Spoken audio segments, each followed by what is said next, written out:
مزيكا فام، الإذاعة الأولى في تونس. مع بقاء الخلاف من يمثل نداء تونس؟ سلمى اللومي رقيق رئيسة حركة نداء تونس ما يسمى بشق الحمامات. عسلامة. عسلامة. أهلا وسهلا، عيدك مبروك. عايشك علينا وعليك. كل عام وانت حياة بخير. انت بحذنا اليوم قبل هل أنه ببتينة نداء تونس بالتمثيل الرسمي لنداء تونس؟ انتم اليوم فما خلاف قانوني واضح قضائي حول من يمثل نداء تونس. شكون اليوم يمثل نداء تونس؟ انتم ولا الشق الآخر ولا لا أحد؟ نحب نوضح أنا شو الوضع. هذا الوضع اللي هذايا احنا لقيناه موجود هكا، معناها ملتزمين به. الله غالب جاه معناها اون سوبي سيت سيتواسيون. صار مؤتمر نداء تونس في 6 أفريل، وكان انتخاب لجنة مركزية فيها 217 عضو بصفة ديمقراطية، وتصب هذه اللجنة المركزية تصبت والقرارات اللي تاخذوا كلهم في هذه المؤتمر في رئاسة الحكومة. معناها رئاسة الحكومة وخاصة عند هذه وزير سي محفوظ اللي عنده المسؤولية هذه. تصبت هذيك، ومن بعد لجنة مركزية انتخبت مكتب سياسي اللي احنا موجودين فيه، اللي انا موجودة فيه، موجودة في اللجنة المركزية وموجودة في المكتب السياسي هذا، وموجودين فيه اللي انتوا منهم في شق نحكيه شق مستير. دونك انا قعدت في هذه لو شيما هذايا، انتخاب لجنة مركزية ومكتب سياسي، وهذوما كلهم التقارير تصبوا في رئاسة الحكومة. ومن بعد صار انتخاب رئيس لجنة مركزية. شق حمامات كما تقولوا، بيان كو انا ضد هذا شق هذا وشق هذا، شق حافظ والاخرين ما همش شق لا هذا ولا هذا، هو شق نداء تونس، شق معناها المناضلين في الحزب هذايا واللي يخدموا الحزب هذايا. دونك اللي خذا التمثيليه القانونيه ب 115 صوت على 217، دونك عنده لا ماجوريتي لو كورم ايتاتان. والشق الاخر خذا 83 ومنهم اكثر مشتر بالوكاله عن بعد. دونك لوجيكمون هذاك هو اللي باش يصير. نجموا نتخالفوا، نجموا كله مش متفاهمين وكل، اما قانونيا نلزموا هذاك هو اللي يصير. لازم يتفض هذايا معناها ليزي هي تلتزم تعتمد التحيين اللي تقوم به رئاسة الحكومة. دونك رئاسة الحكومة يعني سي السيد الوزير محفوظ لازم يحين محمد فاضل محفوظ يحين الوضع نتاع الأحزاب والوضع نتاع نداء تونس باش يحط هذه اللجنة المركزية اللي تصبت، خاطر هذاك هو القانون الجديد، هكا لازم يكون هكا. دونك صارت إشكالية في قائمة باردو، معناها مش في حاجة أخرى، راهو ما ثماش قضاء في حاجة أخرى، إشكالية على قائمة معناها تصبوا زوز قوايم تاعو. المحكمة قالت، المحكمة الإدارية قالت يعود الأمر على ما كان عليه قبل المؤتمر، وما عطاتش هي قالت معناها يلزم يكون تحيين، معناها هما يلتزموا التحيين اللي يجيهم من رئاسة الحكومة، اللي هي يلزمها تاخذ بعين الاعتبار هذوما لي بي في اللي تصبوا لها نتاع المؤتمر. انا ديما سؤالي هي المشكل، معناها المشكل اليوم شقعد تطرح شكون ياخذ لو لابيل نداء. شوف وبكر احنا تو ماشيين في مسار سياسي هذا، وثم مسار قانوني اللي يحكيوا عليه هذايا، في حاجتين مختلفين. في المسار السياسي احنا ماشيين في التوحيد والتجميع بين العائله الوسطيه وحتى بين زوز اطراف اللي في نداء تونس. معناها احنا ما نحبوش، معناها نحبوا معناها لغه لانجاج ابيزون، ما نحبوش نمشيو للخصام وللعرك. الناس فدوا من العرك وفدوا من الخصام وكرهوا الاحزاب وكرهوا السياسيين، ما هالحكايات هذوما. دونك احنا ماشيين في قلت في هالمسار السياسي، وكلكو سوا لا ديسيزيون في معناها المحكمه الاداريه، احنا عندنا حل في هذا وفي هذا. ونحب نوضح حاجه اخرى، اللي يقولوا شق حمامات في اكثر من 80% من القواعد، وفيه أكثر معناها الكتلة النيابية كلها بريسك موجودة في شق حمامات.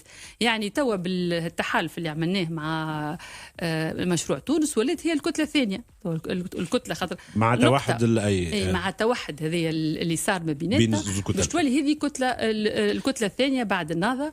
وان شاء الله وفما معناها اقبال كبير. احنا علاش عملناها تو؟ انا انت قبلك جبت لي على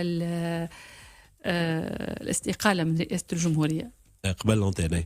فوالا قبل لونتين سيدة سلمى لوبياتون تنجيل القرار بتوحيد.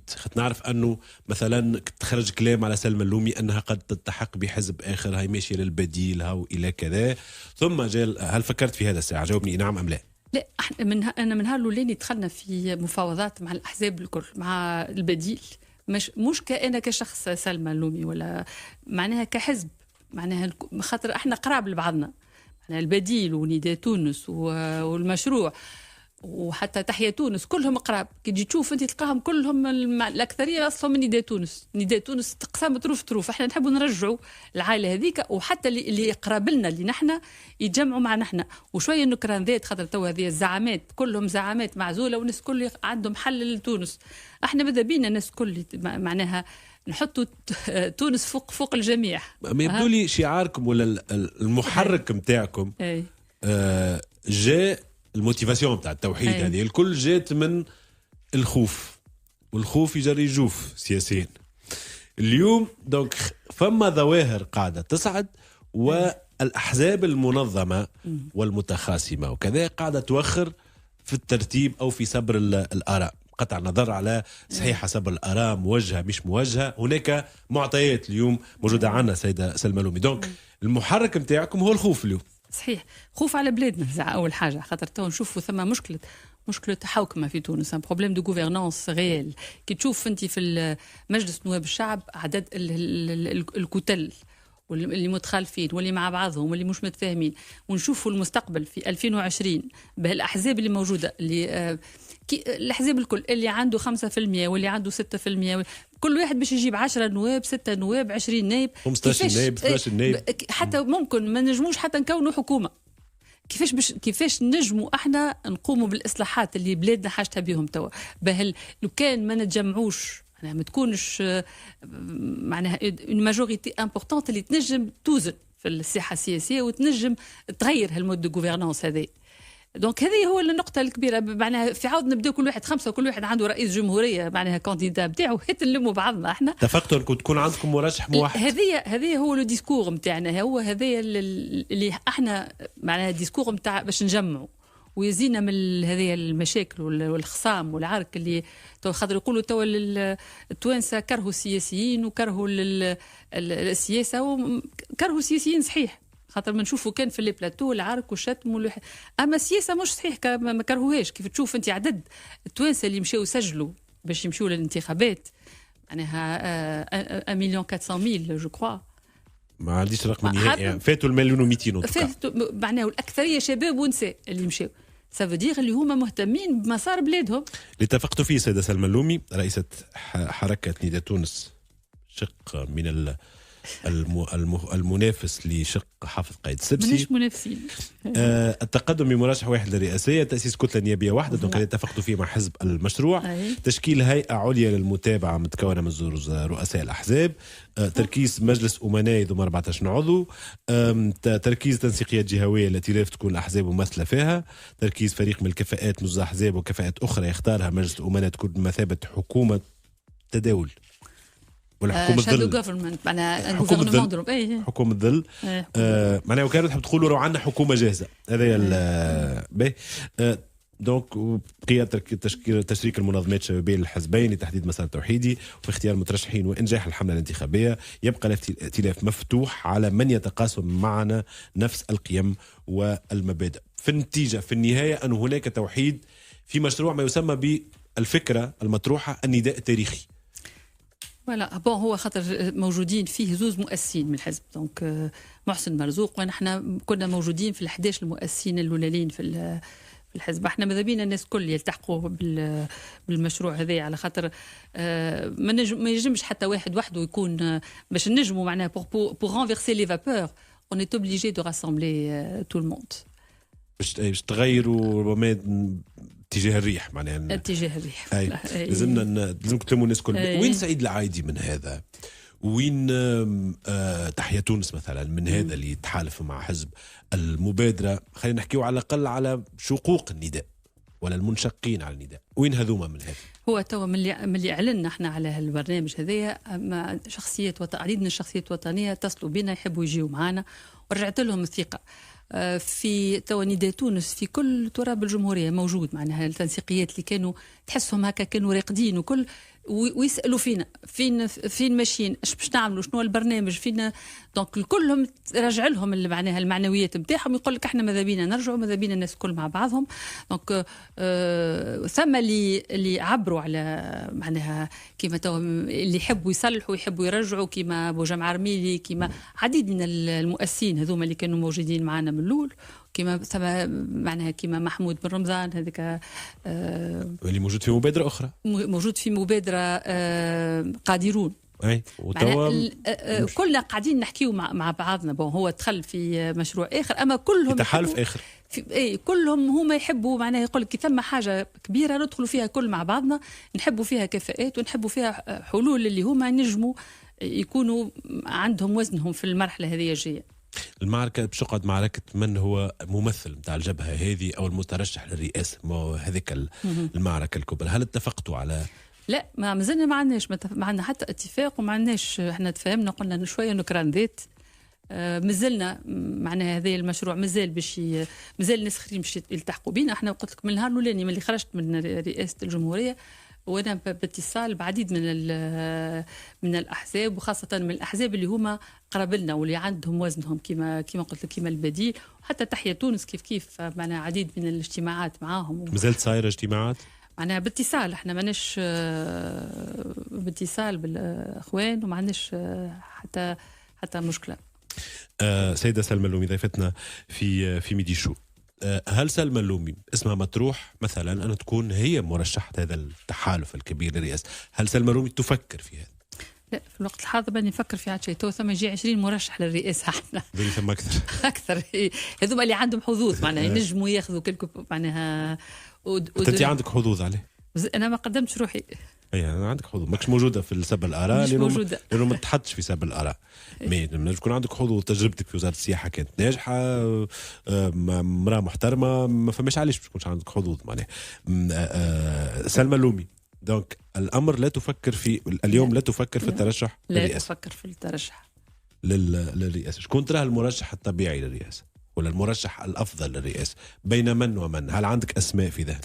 والله ما عندي حتى أسماء، ثم عديد من الأسماء مطروحة، ثم اللي هما في القمة حاطينهم، ثم اللي طلعوا هبطوا، ثم مي تو معناها كيف نشوفوا البرامج وشنو اللي تحسوا يكون نجم يكون قريب من توانسه الكل، وما عندوش لا يقصي لهذا لا باش دخلنا في حرب أهلية ولا هو باش معناها الشعبوية يسز مش باهية.